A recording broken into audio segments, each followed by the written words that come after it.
Morning, I'm Dave Canterbury at the Pathfinder School. Back out here at our camp.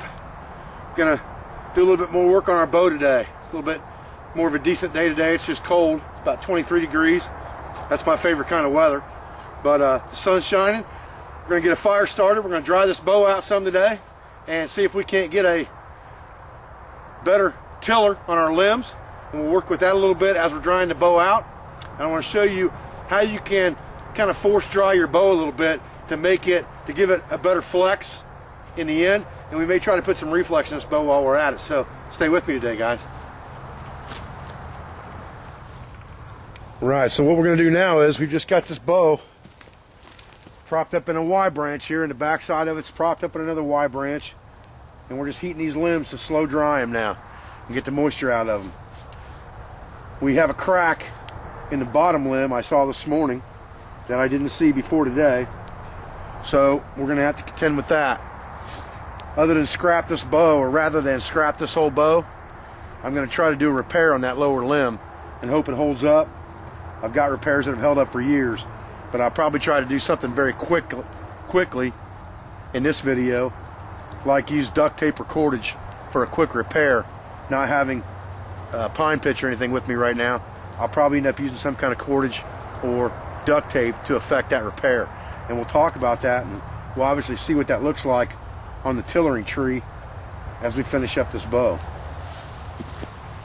Okay, and I'm just keeping fuel to this fire, keeping a low flame and moving the limb back and forth from the fade to the tip over top of this fire about 10 minutes at a time, back and forth, just to kind of dry this out a little bit, give us a little bit more power after we shoot the bow. When the bow reflexes, if the wood's wet, that's where you lose power. If the wood's dry, you'll get better reflex out of the wood. Well, guys, our crack turned into a broken bow. So now all we can do is start over. If the bow was a little longer, we might have been able to get away with just cutting it off a bit and going from there, but this bow's too short to do that with. So we're going to be starting over. So, lesson learned. Time to start again. I'll show you guys something real quick. I broke that bow that we were working on, so we're going to start again. But what I wanted to do while I was out here today was, I do have another piece of bush honeysuckle right here that I've been drying, and it's just going to make like a stick bow, and it probably won't be more than 30-35 pounds at the most. But I'm going to leave it laying aside for now, and I want to show you how to make a quick bowstring in the woods. Not a fancy Flemish string, just a quick bowstring. And you can do this with any kind of material as long as you know what the breaking strength of a single strand is, so you know how many strands you have to put together. So what I've done is I've cut, and this string will just be one I can put in my backpack and carry with me for when I make another bow. And I can use it multiple times. So I've got a piece of here that's about, close to 7 feet long, and this one happens to be B50 string, and I've cut 7 strands. And I've got 7 strands already cut in another bundle like this, and I want to show you, it's kind of like making cordage, how you make a quick bowstring, and I want to show you how to do that in pretty fast fashion here, so hang tight. Okay, now all I did was I took this bundle and I just wrapped it over a branch above my head, and this stuff's kind of sticky because it's waxed anyway, and you could tie a knot in there if you had to, but you're going to lose some of your length if you do that. So if you're going to tie a knot in it, you want to tie it as short a knot as you possibly can. So I'm going to tie a real short knot in this thing, and then I'm just going to come back and pull it back toward me, and what I'm going to do is I'm going to stretch that thing completely out, and I'm just going to start twisting it toward me. I'm going to twist the whole thing toward me just like I would normal cordage until it gets tight. And I want to twist it until it almost wants to turn on itself, like normal cordage would if we were making single strand cordage. So I want to turn it to where when you see how it's twisting up by itself like that? That's what I want. But I don't want it to twist up, so I'm going to leave it lay. Then I'm going to tie the other piece on there in exactly the same place up there, which is my other bundle of strands. And I'm going to tie it up right next to that in as short a knot as I can. And I'm going to do exactly the same thing. If I twisted that bundle toward myself, then I'm going to twist this bundle toward myself until it knots up just like that. It doesn't take a real long time to do this. And twist it down again, pulling it a little bit, stretching it as I go.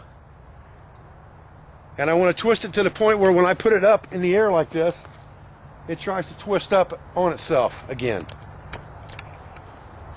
I think you can see that. Let me back this camera out just a little bit. And you can see where it's tried to twist up on itself. I'm going to pull that twist out of it and just lay it on the ground. Now I've got two of these that are twisting in the same direction. They're both twisting toward me. Okay? Now what I'm going to do is I'm going to take both of those strands and I'm going to come down to the other end and show you what I'm going to do with that from there. Okay, now I'm just going to take both of these ends and pull them out even, just like this. And I'm going to come all the way out to the end of them out here. And I'm going to tie them around. And I'm not even going to knot it really. I just want to twist them around there and hold it. And then what I'm going to do is, with this, I'm going to twist it. These are twisted toward me, both of these.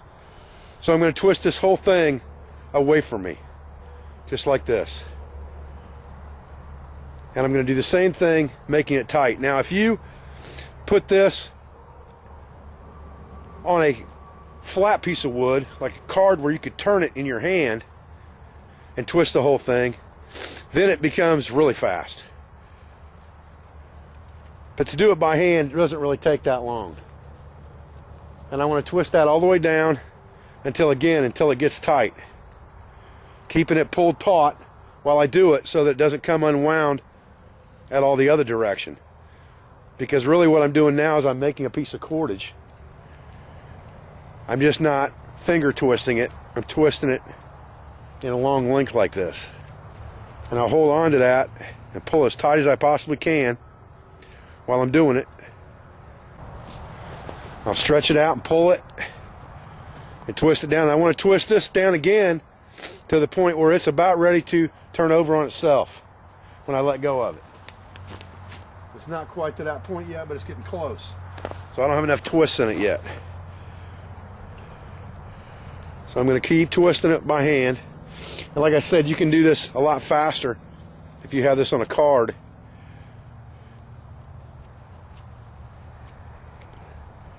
But this doesn't work too bad either. Now when I get down to the point where I've got it pretty well twisted, I'm going to go ahead and pull it off of this stick, which basically was just holding the bundles together. And I'm going to twist it by hand.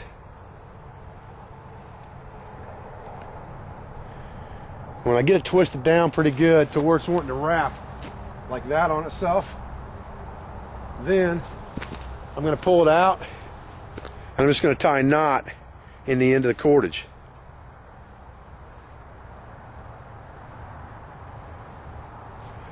Just like this. Pull a good knot in it. Then I'll do the same thing. I'll just cut this off up at the top with my knife.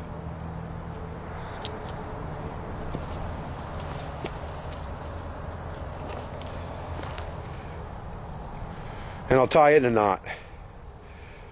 And now basically what I have is I have a double-ended piece of cordage here that I can use for a bowstring.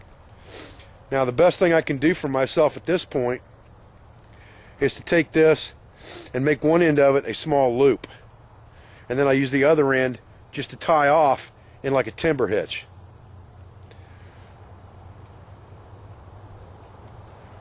So if I take this and just tie it over one more time into a small loop like this, and that knot will help that lock in place. Now I've got a loop on one end of it that I can use on my bow, and the other end will just be a freehand tied timber hitch in the end, and I'll just trim it up so that the links are pretty close on my Pathfinder knife.